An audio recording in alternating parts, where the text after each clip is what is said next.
Vamos falar com Deus mais uma vez? Senhor, nós já oramos e nós já declaramos com as canções o Teu amor, a Tua grandeza, tudo aquilo que o Senhor tem dado a nós. Muito obrigado, muito obrigado. Obrigado pelo Teu amor, obrigado por Teu sacrifício que nos traz perdão e esperança para um relacionamento contigo. Obrigado porque podemos falar com o Senhor e sermos ouvidos, porque o Senhor pagou na cruz o preço que nos separava da Sua santidade.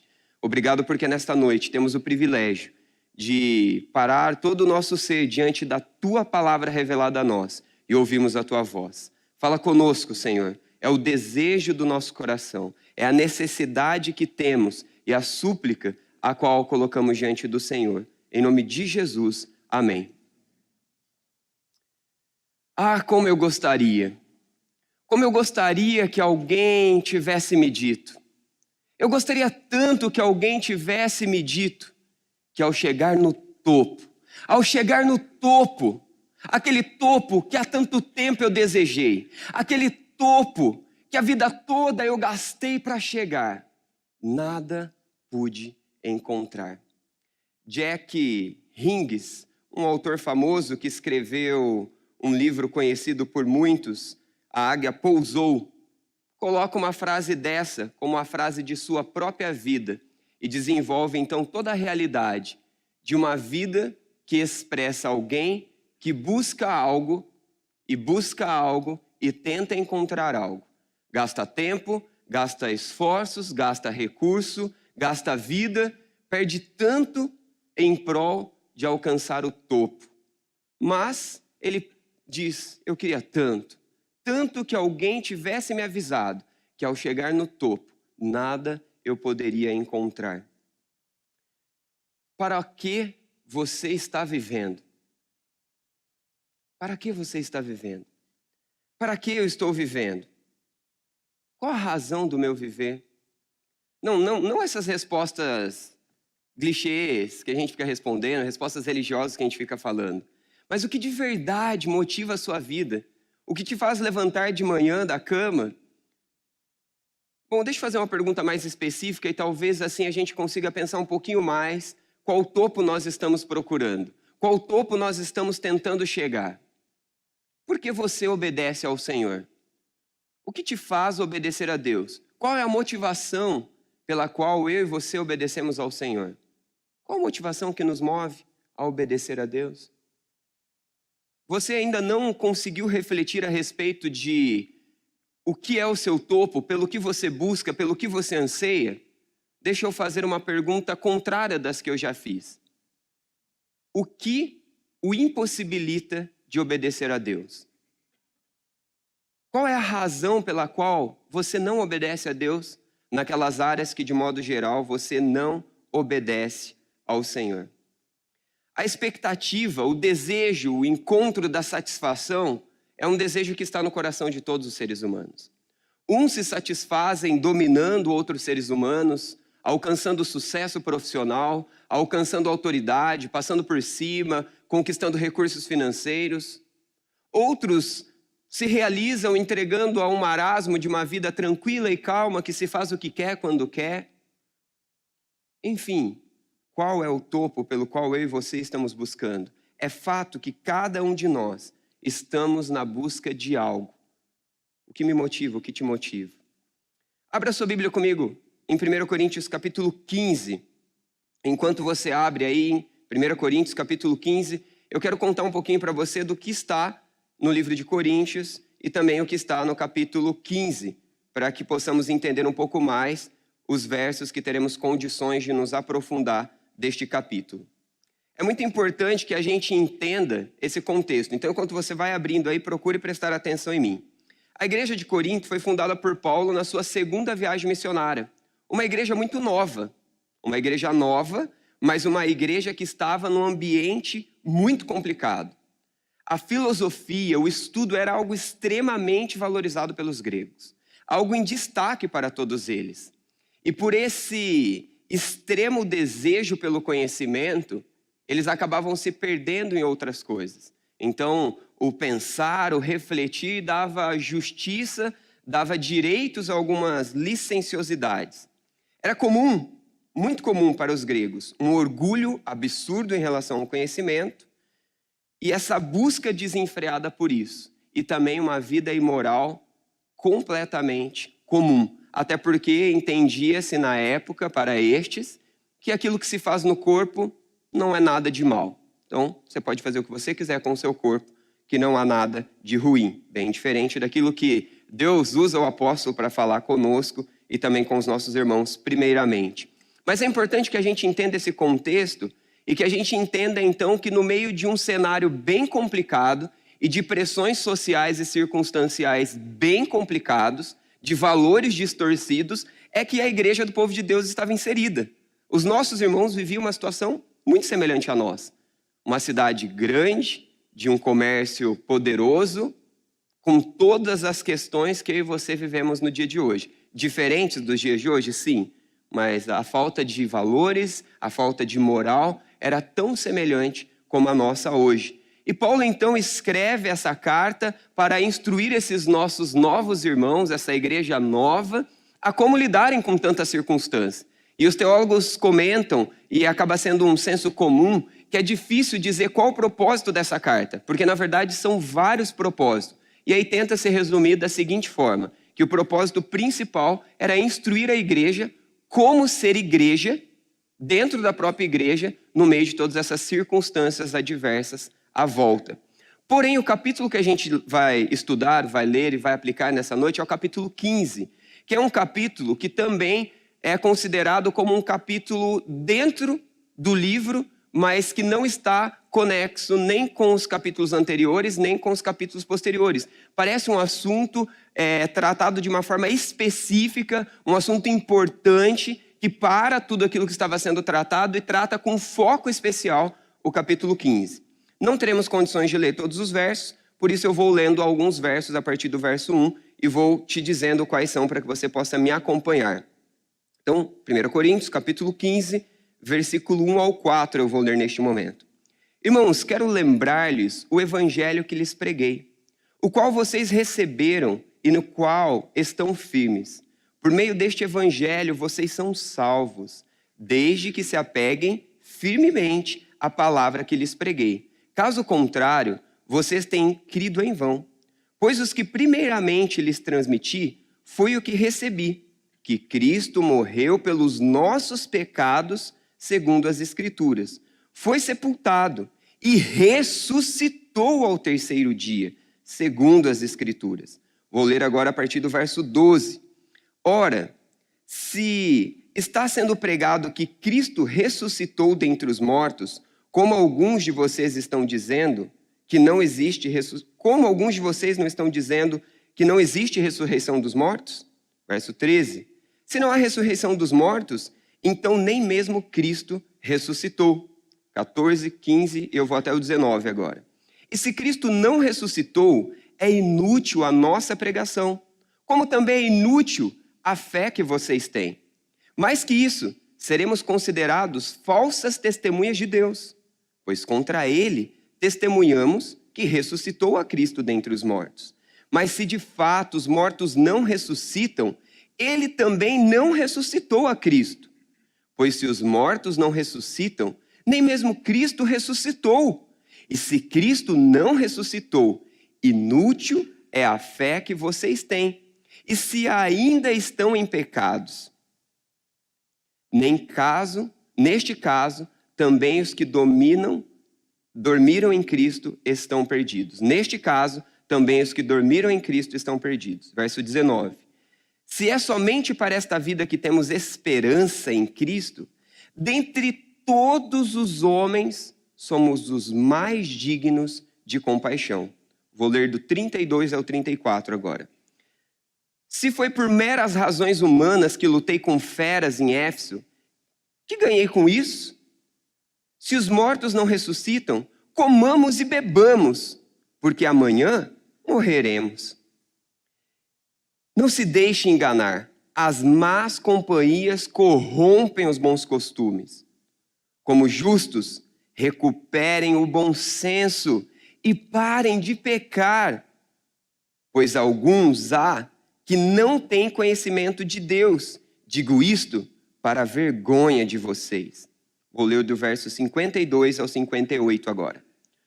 No momento, num abrir e fechar de olhos, ao som da última trombeta, pois a trombeta soará, os mortos ressuscitarão incorruptíveis e nós seremos transformados. Pois é necessário que aquilo que é corruptível se revista de incorruptibilidade e aquilo que é mortal se revista de imortabilidade. Quando, porém, o que é corruptível se revestir de incorruptibilidade e o que é mortal de imortabilidade, então se cumprirá a palavra que está escrita: a morte foi destruída pela vitória. Mas graças a Deus que nos dá a vitória por meio do nosso Senhor Jesus Cristo. Portanto, meus amados irmãos, mantenham-se firmes e que nada os abale. Sejam sempre dedicados à obra do Senhor, pois vocês sabem que no Senhor o trabalho de vocês não será inútil. Palavras fortes, palavras importantes, que falam de coisas que nós já conhecemos muito bem. Quantos de nós aqui talvez nunca tenhamos ouvido a respeito da ressurreição em Cristo Jesus?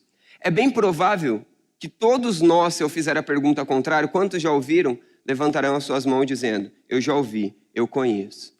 Mas eu comecei este momento de reflexão, esta pregação, citando um autor que diz que gostaria tanto que alguém tivesse avisado ele de que ao chegar ao topo, nada se encontra no topo.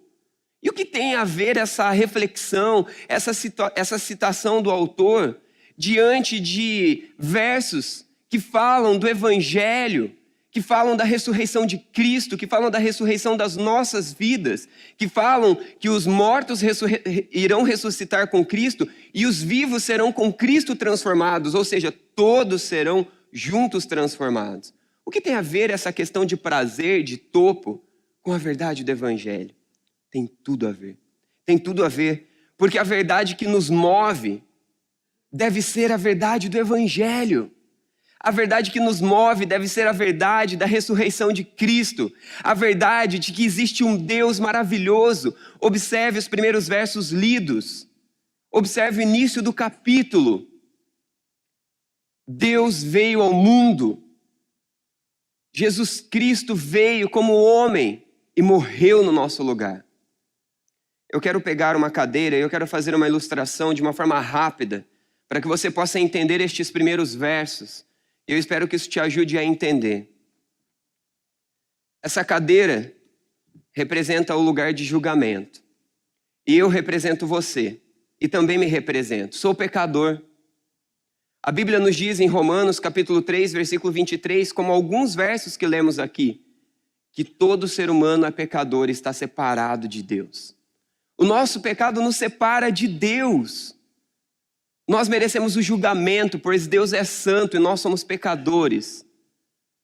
Eu mereço sentar nessa cadeira de réu e ser condenado. Ser condenado a nunca ter relacionamento com Deus. Ser condenado a uma separação eterna de Deus. Ser condenado a viver neste mundo sem esperança.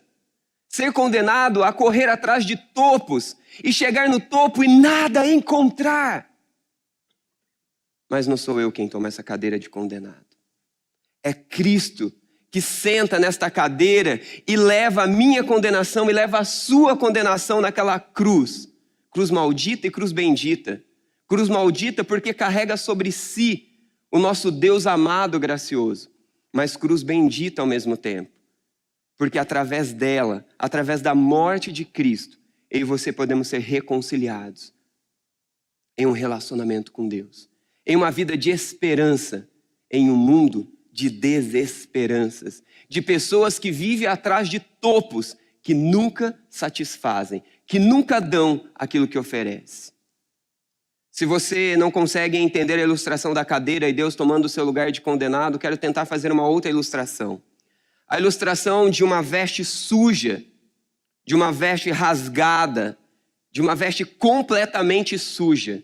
E Deus então toma essa veste para si e nos dá a sua veste de santidade, sua veste real. E com isso nós tomamos esse lugar gracioso e maravilhoso. Queridos, a gente não pode ouvir uma verdade como esta e sairmos a viver o nosso dia como se nós vivêssemos o comum do dia a dia. Isso precisa impactar o meu viver, isso precisa impactar a minha conversa contigo, a minha ação e reação com você e vice-versa. Isso precisa dar um novo significado a tudo que eu faço e deixo de fazer. Isso precisa mover aquilo que eu busco ou deixo de buscar. Vença o circunstancialismo, é o convite de Deus para mim e para você nestes versos. Vença o circunstancialismo. O mundo hedonista busca satisfação imediata. Assim como os gregos defendiam de uma forma prática o hedonismo. O que importa é a satisfação. O que importa é a satisfação instantânea. O que importa é a minha sensação. O que importa é a circunstância.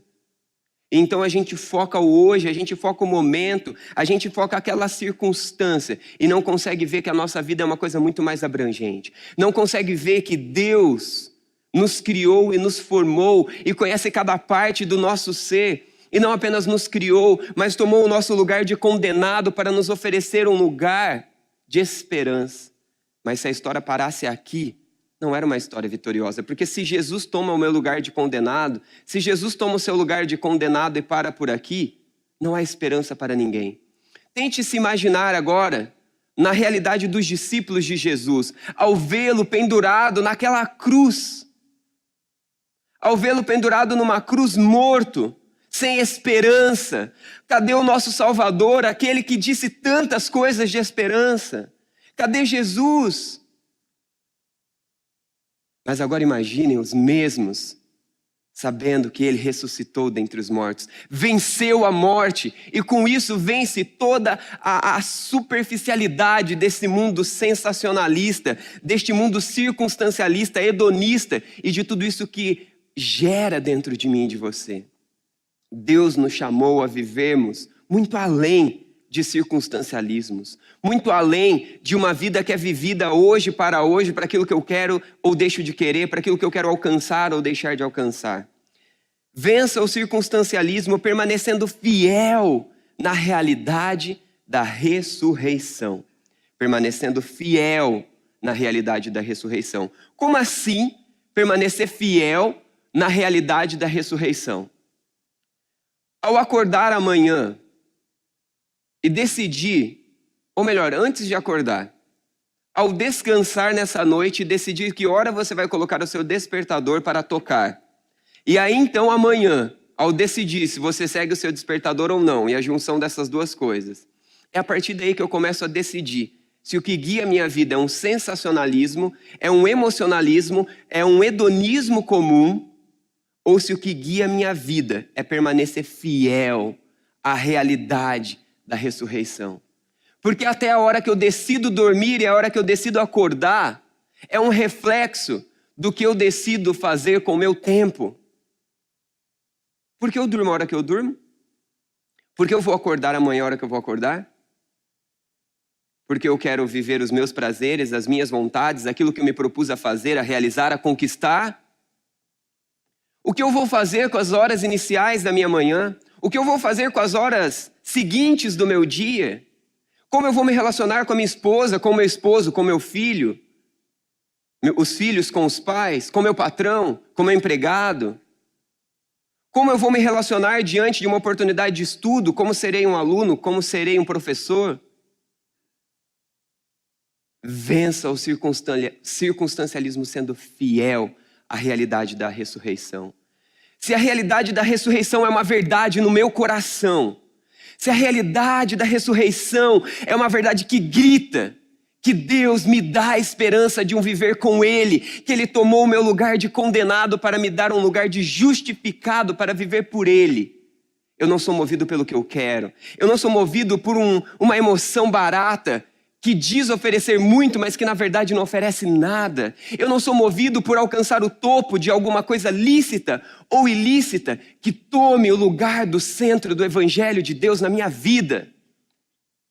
Mesmo que eu seja um bom profissional, mesmo que eu seja um estudante dedicado, um bom marido, uma boa esposa, um bom filho, isto não é evangelho, isto não é viver pela eternidade, isto não é viver a partir da ressurreição de Cristo, fiel na realidade da ressurreição. Viver fiel na realidade da ressurreição é fazer tudo o que eu faço ou deixo de fazer, tudo como eu reajo ou deixo de reagir, a partir da perspectiva de um Deus santo que criou o universo, que dá razão de viver, que dá razão para se mover, que dá razão para tudo que eu faço ou deixo de fazer. É necessário crer, é necessário permanecer, é necessário lembrar-se de forma fiel da realidade da ressurreição. É necessário ser impactado por esse sacrifício que toma o meu lugar e me oferece esperança. Eu tive o privilégio de estar em um ambiente, semanalmente, de uma pessoa que é completamente distinta das outras naquele mesmo ambiente. E eu olho para aquela pessoa e eu fico me perguntando, eu já conversei algumas vezes com a Thalita, minha esposa, e eu falei, existe algo diferente nessa pessoa? E um dia eu fui perguntar para essa pessoa, olha, tem algo diferente no seu profissionalismo, tem algo diferente na sua forma de lidar com as coisas, e eu não sei o que é. O que é? E ele tentando responder, ele disse que ele deseja servir as pessoas e ele é excelente naquilo que ele faz. Gente, eu podia jurar de pé juntos que aquela pessoa é cristã, que aquela pessoa ama o Senhor e vive a ressurreição, conhece a ressurreição, então o propósito da sua vida é todo a partir desta verdade. Mas não, Jesus não voltou, tá? A ressurreição vai acontecer, Jesus vai voltar, mas não é um som de trombeta este. É só de uma bexiga. Mas olha só, olhar para a vida daquele profissional e ver algo diferente me chamou a atenção e me fez questioná-lo a respeito daquilo. Qual a última vez, para pensar nisso que eu estou te falando agora, qual foi a última vez que alguém observou a sua vida como pai, como esposa, como profissional, como estudante, ou como qualquer outra atividade que você e eu podemos executar, e olhou para você e disse, há algo de diferente nesta pessoa. E essa pessoa quis saber o que é. E essa pessoa questionou, e você pode dizer de que existe um Deus de graça e misericórdia que te dá razão de viver, e por isso o seu viver é cheio de significado e propósito. Independente das circunstâncias, independente da política, independente se o salário é justo ou não, você é um profissional excelente, você é uma pessoa dedicada, e a razão do seu viver é movida por uma fidelidade na realidade da ressurreição. Qual foi a última vez que você impactou a vida de alguém desta forma? Qual foi a última vez que a sua própria vida está sendo impactada desta forma? Pergunte a si mesmo se você vive uma vida que é fiel à realidade da ressurreição. Você é fiel à realidade da ressurreição? Ou essa é só mais uma historinha que faz parte de um dos anexos da sua vida, de um dos anexos da minha vida? A realidade da ressurreição precisa focar a nossa vida em tudo que fazemos ou deixamos de fazer. Ser excelente e fazer coisas corretas não basta. Precisamos viver profundamente apegados no Senhor. Preste atenção a algo que eu vou ler, por favor. Agostinho, que no ano de 386 encontrou liberdade da sexualidade depravada e da impureza entregue aos prazeres supremos, entre aspas, sexuais, diz a seguinte frase: quão suave se tornou de repente para mim a privação de tais delícias. Eu, que tanto temia perdê-las, senti prazer agora em abandoná-las.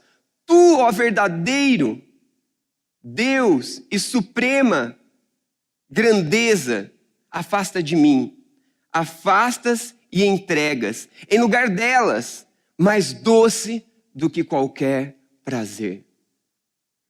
O prazer que me conduz a viver o topo da minha vida precisa ser conhecer a Jesus Cristo.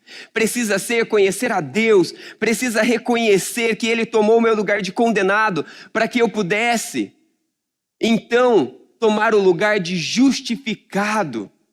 Aquele que pode se relacionar com Deus e conhecer a Deus. Não há nada que você e eu busquemos nas nossas vidas que trarão satisfação para o nosso ser, a não ser conhecer a grandeza do nosso Deus. A ressurreição, aliás, a morte, a ressurreição, nos dão essa oportunidade, nos dão esse nexo em Cristo.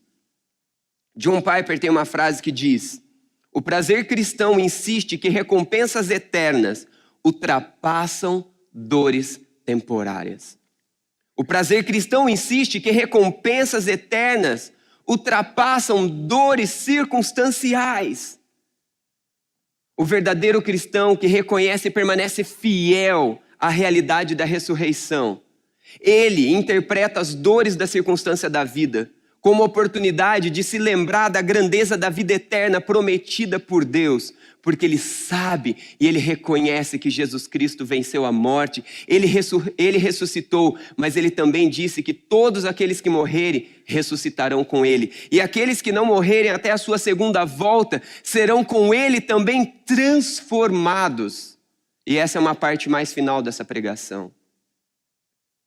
Esperança de um prazer de vida que se move independente das circunstâncias. Independente do meu eu ou seu eu estar realizado ou não. Compromisso com permanecer fiel na realidade da ressurreição. Eu preciso te dizer que nada te fará obedecer ao Senhor Jesus Cristo.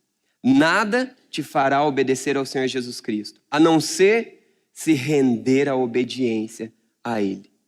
Através do quê? Eu vou obedecer a Deus por quê? O que me leva a me render a Deus? O que me leva a obedecer a Deus? Você é alguém que se encontra numa circunstância de querer obedecer a Deus, mas patinar em erros semelhantes sempre? Você é uma pessoa que se encontra em situações de que repete o mesmo pecado e não é transformado em uma vida reta? Talvez seja porque a motivação da sua obediência seja muitas coisas, mas não aquilo que deveria ser. Encarar a realidade da ressurreição e da vida eterna faz com que eu olhe para aquilo que eu quero e abra mão por reconhecer que há algo maior, muito melhor, muito mais digno do que aquilo que eu quero. Enquanto eu e você não olharmos para os nossos desejos de justiça própria, nossos desejos de fazer as coisas do nosso jeito, pense nos seus pecados, pense nas suas tentações, as lutas que você luta. Enquanto você não olhar para todas essas lutas, para todas essas tentações, para todas essas pressões sociais, e olhar para todas elas, e então colocá-las diante do Evangelho, diante da cruz, e de toda essa verdade dizer, eu abro mão de tudo isso, porque tudo isso é pequeno, tudo isso é nada comparado à grandeza de Deus. Você e eu nunca conseguiremos obedecer. Vença o circunstancialismo permanecendo fiel na realidade da ressurreição. Vença o circunstancialismo focando na esperança futura. Vários versos nos fomenta isso naquilo que lemos. Mas eu quero destacar apenas algumas partes e algumas coisas que nos fazem lembrar. Olha só o versículo 19. Se é somente para esta vida que temos esperança em Cristo, presta atenção, se é somente para esta vida que temos esperança em Cristo, dentre todos os homens, somos mais dignos de compaixão, outras versões dizem, somos os mais miseráveis de todos os homens. Se a nossa esperança, se a nossa alegria, se a nossa busca se reduz para esta vida, somos infelizes, somos necessitados de compaixão, porque a vida não fará sentido algum, assim como Jack Higgins disse. Deveriam ter me avisado, eu queria que tivessem me avisado, que ao chegar no topo não tem nada. Será que você é alguém que, como tantos, vive uma religiosidade intensa, um compromisso sério com a religião, com a igreja, com a metodologia, com o faz e não faz, com o deve e não deve, com o pode e não pode, e com isso está esperando receber alguma recompensa? Com isso, está esperando chegar no topo de algo que te satisfaça? Porque às vezes a gente acha que é só o pecado lá fora, de fazer as coisas tortas. Não, é qualquer coisa. A mais lícita ou a mais ilícita, qualquer uma que toma o lugar de Deus na nossa vida, que toma o lugar do evangelho na nossa vida, que toma o lugar da ressurreição, da vida que deve ser vivida por este fato e por essa verdade, nos rouba a presença de Deus e nos rouba a possibilidade de experimentar a alegria suprema que Deus deseja para cada um de nós. Foque na esperança futura, porque os seus pés irão querer vacilar. Você precisa focar na esperança futura, porque nós estamos rodeados de várias circunstâncias que tendem a nos tirar o foco. Vou relembrar alguns versos que eu já li para você. Verso 32. Se foi por meras razões humanas que lutei com feras em Éfeso, que ganhei com isso? Se os mortos não ressuscitam, comamos, bebamos, porque amanhã morreremos. Não se deixe enganar, o próximo verso. As más companhias corrompem os bons costumes. E o próximo diz, como justos, recuperem o bom senso e parem de pecar. Recuperem o bom senso, parem de pecar, pois alguns há que não têm conhecido de Deus. Digo isso para a vergonha de vocês. No meio da circunstância, no meio da vida vivida do nosso jeito, a parte do evangelho, vivemos uma vida infrutífera, que não desfruta de Deus, que não se alegra na ressurreição, que não consegue ser permanentes, obedientes. E por não sermos permanentes, obedientes, não desfrutamos da alegria de Deus. E por não desfrutarmos da alegria de Deus, não frutificamos de Deus.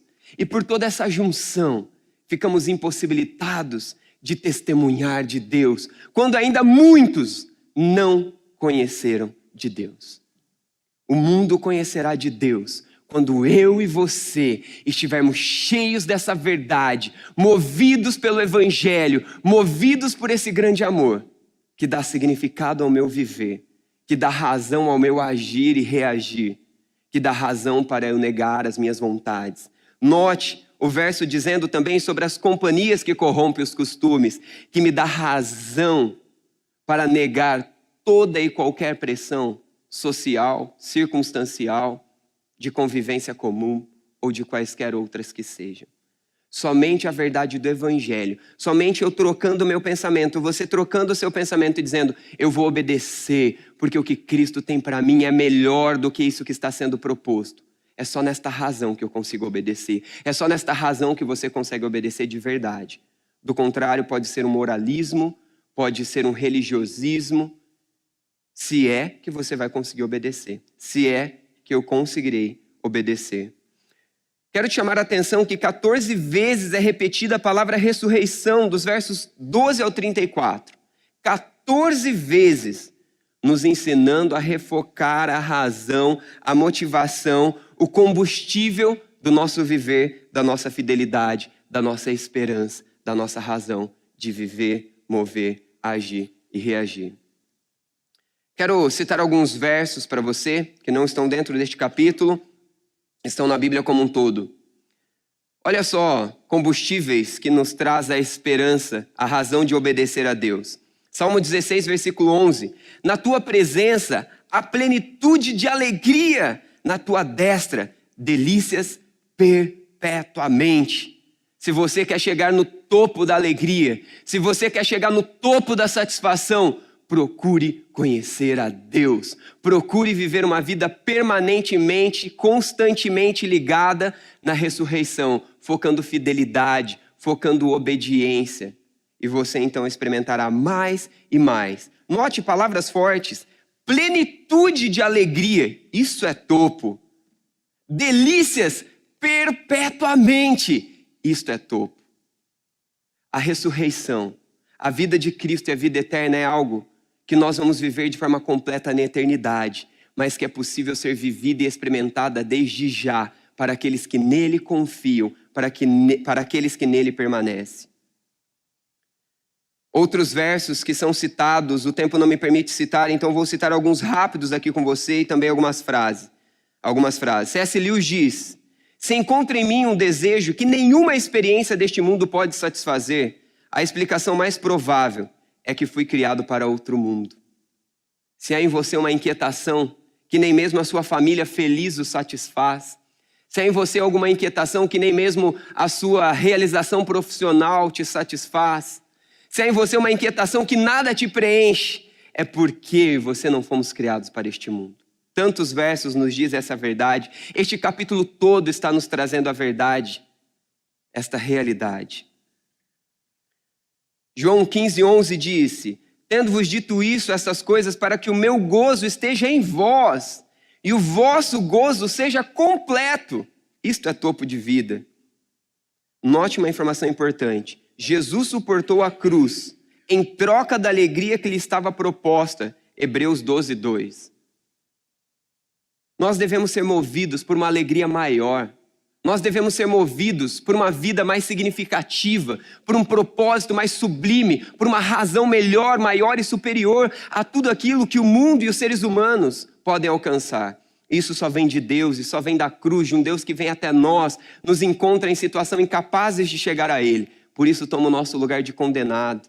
Morre no meu e no seu lugar, porque precisávamos morrer para pagar o nosso pecado. Mas ressuscita. E com isso traz vida e esperança, para vivermos e proclamarmos o seu nome enquanto estivermos nessa terra, para ansiarmos e esperarmos a ressurreição de Cristo nas nossas vidas. Viva o circunstancialismo, ansiando a ressurreição semelhante à de Cristo. Olha, note verso 42, note verso 43, dê uma olhada aí, 44, 49 e 58.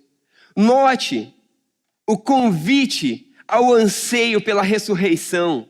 Note que é dito nestes versos sobre a ressurreição de Cristo, mas também sobre a ressurreição daqueles que morrem confiando, crendo em Cristo Jesus. Ou para aqueles que estão vivos e quando Cristo voltar, ressuscitar então os mortos e os restaurar, e atrair os vivos e também restaurar. Anseia a ressurreição semelhante a Cristo, que troca o corpo corrupto por um corpo incorruptível.